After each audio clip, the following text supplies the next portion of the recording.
Guys আশা করি সকলে ভালো, তো আমি ভালো। তো গাইস আশা করি সকলে ভালো, আমিও ভালো। তো গাইস কী বলবো, আর ঢাকা থেকে চলে আইলাম, মানে 3 বছর পরে ঢাকা থেকে আইলাম। তো গাইস ঢাকা থেকে আইসা পরে বন্যা পাইলাম।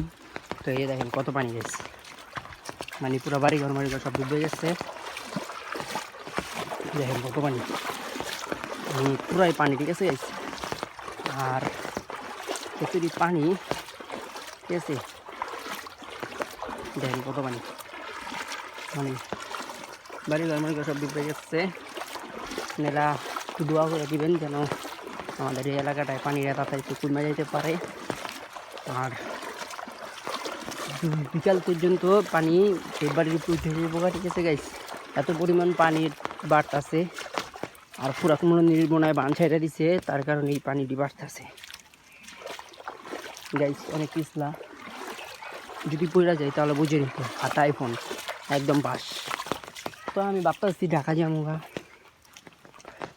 যামুগা, কিন্তু এই দিক দিয়ে পর শুকনো আছে, ঠিক আছে। মানে কি আর বলবো আপনাদেরকে, এত পরিমাণ বৃষ্টি হইতেছে, একটু কমছে, কমা থাকলে একটু ভাল লাগে। এত পরিমাণ বৃষ্টি গাইস, মানে বুঝাইতে আর আপনাদের চলেন যায় দেখি। আমি যেই সাইড দিয়ে হোন্ডা নিয়ে যেতাম, সেই সাইড দিয়ে কতটুকু পানি হয়েছে চলেন দেখে আপনার।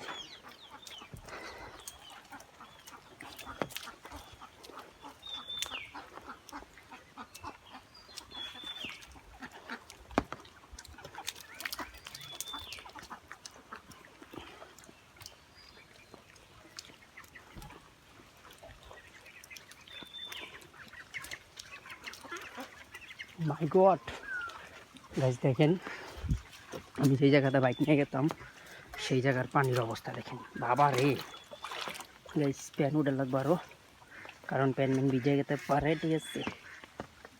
আমি আরও যদি উঠাই প্যান, তারপরেও যদি না কমে কিছু করে না, তো চলেন দেখে।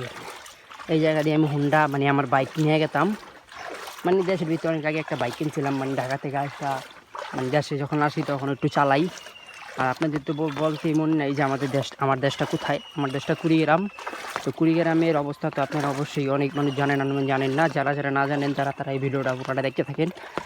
এই দেখেন গাইস কত পানি, আমার মানে পুরো প্যান্ট সব ডুবে গেছে গাইস, ঠিক আছে। আর এই সময় সতর্ক থাকবেন সবাই, কারণ বিষাক্ত সাপ রাসেল ভাইরা যদি ধরে অনেকই। তো ধন্যবাদ সবাইকে, লাইক কমেন্ট শেয়ার করুন।